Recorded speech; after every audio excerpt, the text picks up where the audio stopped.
বিসমিল্লাহ আলহামদুলিল্লাহ ওসালাত আসসালামু আলা রাসুলিল্লাহ আবাদ। আমাদের ইলমুসাফ কোর্সের প্রথম ক্লাসের প্রথম অনুশীলন তামরিন। আমরা এখন আইকন দেখে অনুশীলন করার চেষ্টা করব। উপরে খেয়াল করুন, ডান পাশ থেকে গায়েব হাদের ও মুতাকাল্লিম লেখা আছে এবং এই ঘরগুলোতে আইকনগুলো আসবে এবং সাথে সাথে আমাদেরকে সিকাটা বলতে হবে। যেমন গায়েবের ঘরে একজন এসেছে, অত সে একজন পুরুষ করেছে, সেটা আরবি কী হবে সেটা আপনাকে এখন বলতে হবে। ফাআলা। ফাআলা লেখা ওঠার আগে আপনাকে বলে ফেলতে হবে ফাআলু, ফাআলাত, ফাআলাতা, ফাআলনা, ফাআলতা, ফাআলতুমা, ফাআলতুম, ফাআলতি, ফাআলতুমা, ফাআলতুন্না, ফাআলতু,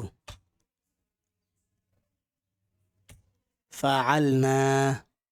আমরা গায়েব হাদের মুতাকাল্লিম যখনই দেখব, যে ঘরে আসবে তখন গায়েবের ক্ষেত্রে সে একজন পুরুষ, তারা দুজন পুরুষ, এভাবে মনে মনে ওই আইকনগুলো দেখে বাংলা অর্থটা মনের মধ্যে রাখবো। হাজের ক্ষেত্রে তুমি তোমরা মনের মধ্যে রাখবো এবং মুতাকাল্লিমের ক্ষেত্রে আমি আমরাটা মনে রাখার চেষ্টা করব। এই পৃষ্ঠায় একটু এলোমেলো করে দেওয়া আছে, আমরা চেষ্টা করি। সে একজন মহিলা, সে একজন মহিলা কি হবে? ফাআলাত, ফাআলাতা,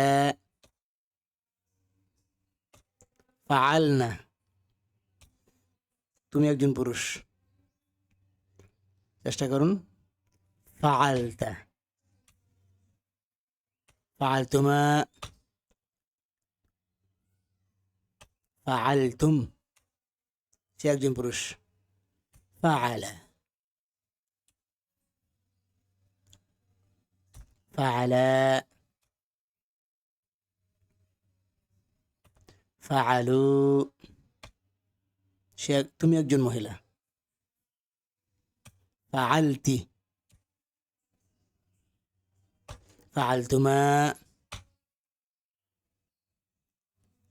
ফাআলতুন্না।